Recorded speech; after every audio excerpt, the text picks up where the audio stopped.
right. So today we're really diving into this company, Peachy essay. Okay. And I don't know about you, but I feel like I've been hearing about these guys forever. Yeah. It seems like they just sort of exploded onto the scene. Right. And, you know, when you look into it, it's like, wow, these guys started out in a dorm room. Yeah. A couple PhD students, right? Yeah, like just a couple of students in London, and now look at them. It's a pretty amazing story. Yeah, and that's what we're gonna dig into today. So, I mean, were they just in the right place at the right time, or does this look like a real stroke of genius? Well, I mean, it's a classic entrepreneurial story when you think about it. Right? Yeah. But I think what's so interesting about this one is that they weren't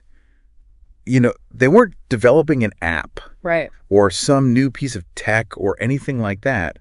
They were offering a service. Yeah. That really responded to a very specific need in higher education. Yeah, and I thought it was kind of interesting that they were based out of Camden Town. Yeah, it's got that kind of gritty, got a vibe. kind of like a cool student vibe. Exactly. Yeah. Which I'm sure helped in those early days. For sure. But, you know, it's like when you think about how they actually grew the business, it's like there was no big marketing campaign. No. It wasn't like they were all over social media. It was really word of mouth. Yeah. Students talking to other students. Exactly. And that really speaks volumes, I think, about the quality. Oh, yeah. That they were providing early on. I mean, this was before, you could leave a review online or, right. tweet about something. Exactly. Word of mouth was everything. It was everything. Yeah. So the fact that they were able to grow that way shows that they were clearly doing something right. Yeah, and I think that's a good point to kind of transition, because what I think is so fascinating about them is that they weren't creating a need.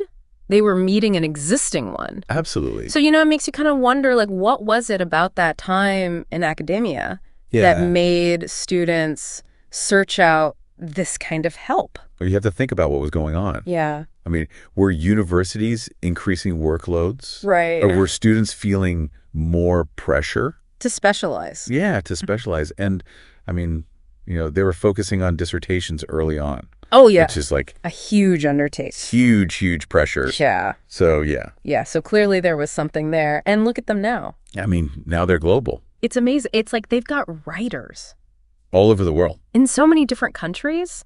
And it's like they've managed to scale up, but it doesn't seem like they've... Yeah, they haven't lost that personal touch. They've really stuck to what they're good at. Right. And I think that's the key to their success. Yeah, I think you're right. And it does make you wonder. I mean, we've seen this incredible journey. Right. From a dorm room to this global force.